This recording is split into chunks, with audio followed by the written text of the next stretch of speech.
It's time for another daily drop here on TarHeelIllustrated.com. I'm THI publisher Andrew Jones, and the topic of today's drop is where are the Tar Heels right now, this moment at 4-0, ranked 14th in the country, with Syracuse coming in this weekend. Where are the Tar Heels on a scale of 1 to 10?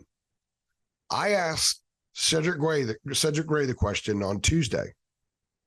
Before I give you the answer, quick reminder, this show is sponsored by Underdog Fantasy. We'll have something from them a little bit later here in the program. So what did Cedric say?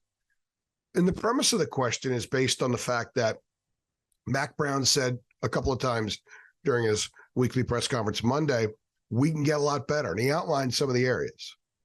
Gene Chizik about his defense, also Monday, we can get a lot better. Chip Lindsey about his offense, also Monday, we could get a lot better. And that was a theme talking to players on Tuesday. Tuesday mornings, we get the weekly player interviews, and we had Cedric Gray, Drake May, we had Kamen Rucker, and Corey Gaynor. All of them said they can get a lot better. And they were asked areas they could improve. So Cedric was the fourth player that we got Tuesday, and I asked him, scale 1 to 10, where are you guys right now? And the second part of the question was, what do you need to do to get to a 10, to play at that 9.5 or that 10 level? I'm going to tell you what he said and tell you what I think after we hear a word from our sponsor, Underdog Fantasy.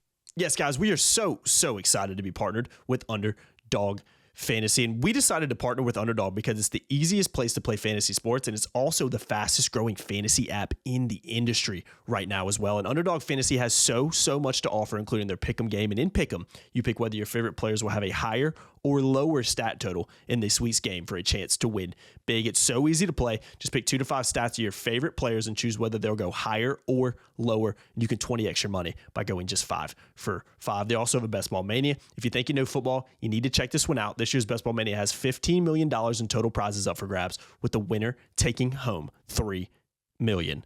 So sign up today with the promo code HEEL, HEEL, and get your first deposit doubled up to $100.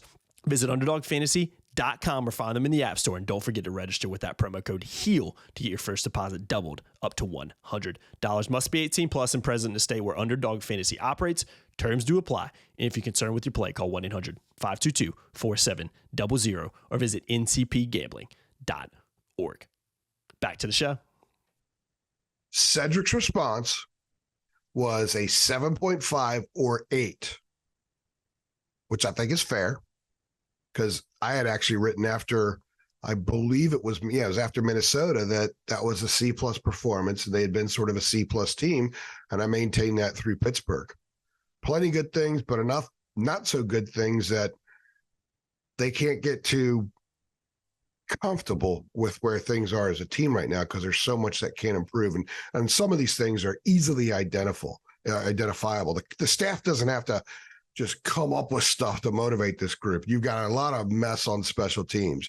You're giving up some sacks. The first down runs aren't great. The last 2 games, the Tar Heels have averaged 2.4 yards rushing per game. This starts sometimes for the defense. So there's a lot to improve, but there's also a lot to be very, very happy about if you are a Tar Heel fan or if you spend 7 days a week inside the Keenan Football Center. So Cedric said in order to get to maybe a 9, high 9, a 10, some of the things are they give up too many big plays. They do well stopping the run, but every once in a while there's that 12 to 15 yarder. Or there's that quarterback scramble. Phil Jurkovec, for example, at Pittsburgh, there was like a 3rd and 8 or something like that. And he had a 20-yard scramble. Like, they lost containment, and they allowed a long quarterback run on 3rd down to continue the drive, and Pittsburgh scored a touchdown on that drive. Every once in a while, they allow a long completion. They might turn the wrong way, don't play a ball well, don't play the ball at all, and allow a long completion. He also said the offense needs to put teams away.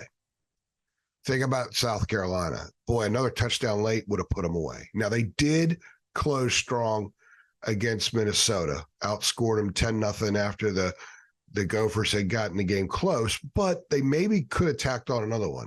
Same thing with Pittsburgh. They had the punt return for the touchdown. They score what was it, 41 points, but they could and should have tacked on another score late in that game. He's talking about the composite, the complementary football of putting your collective your foot on the throat of an opponent and putting them away. The defense has done its job. Other than App State, in the 3 games against the Power 5 teams, the defense has absolutely done its job. Against South Carolina, Minnesota, and at Pittsburgh, in the second halves of those games, the third and fourth quarters, the defense has allowed 2 field goals. They've done their job. They've shown that they can adjust. I think Cedric would like them to have a game or two in which they don't need to adjust. Case in point, Pittsburgh scores touchdowns on its first 2 possessions. The Twitter world was not very happy. Our Twitter timeline was filled with people. You would think that it was other previous defensive eras, but then they shut them down. Last 10 possessions, Pitt had 150 yards, 3 points offensively, 14 yards rushing. South Carolina, they had 2 touchdowns in their first 4 possessions, did not score a touchdown on their last 8 possessions. Appalachian State had 3 scores in its first 5 possessions. 2 of them were touchdowns. The Mountaineers still had a little bit more success, but not off the charts. So the Tar Heels have plenty that they can improve on, and they know they have plenty they can improve on. And they also know that they have answers inside the Keenan Football Center. So it's about a 7.5 or an 8. I'm going to lean 7.5. I don't think they're at an 8, but they can get to a 9.5, a 9.7. Maybe they can even get to a 10. What would that look like?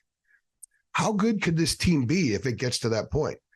We'll see if it happens. And I think that that would mean playing very meaningful football games well into November. So my question to you guys, what are they right now? On a scale of 1 to 10, 4 games into the season with Syracuse coming in this weekend, what are they? I'm going to stand by the first thing Cedric said and say that's a 7.5.